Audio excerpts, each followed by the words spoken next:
Columnist. Consent form filled out by subjects prior to their participation in tests of experimental medicine designed to treat the disease from which they are suffering show that almost all subjects accept the risk of receiving ineffective substances.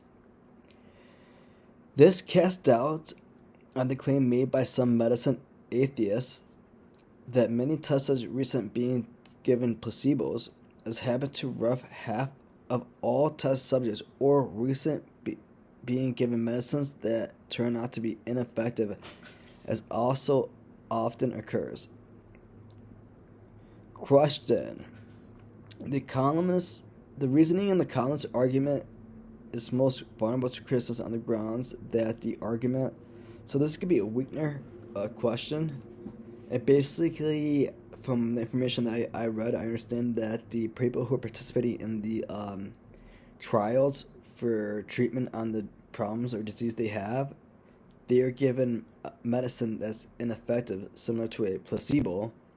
And some of the medical atheists believe this is not really moral or humane that they're receiving ineffective treatment or ineffective medicine. Let's see which question here is going to be able better to answer this choice. A. Infer that two phenomena are associated merely from the claim that there are any instance in which both phenomena are present.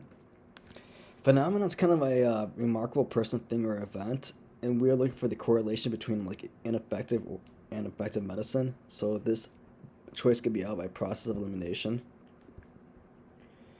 Choice B now uses as evidence the opinions of people who are unlikely to be qualified to make informed judgments about the scientific value of placebos.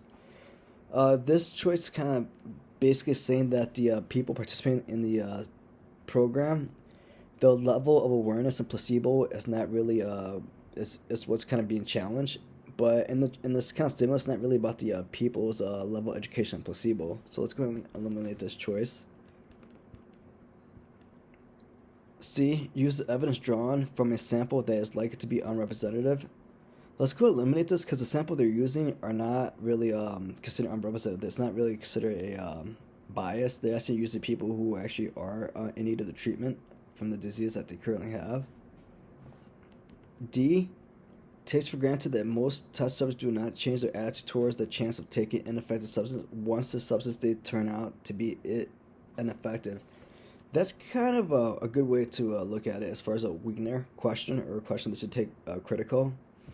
Because basically they're saying that the people that participate in the trial, how are they going to behave once they find out that the treatment was considered ineffective?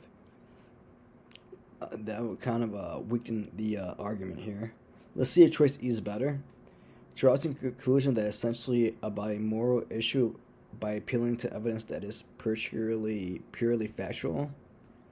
No, it's not really considered moral, and it's more of a scientific method for positive medicine, or for positive medicine treatment.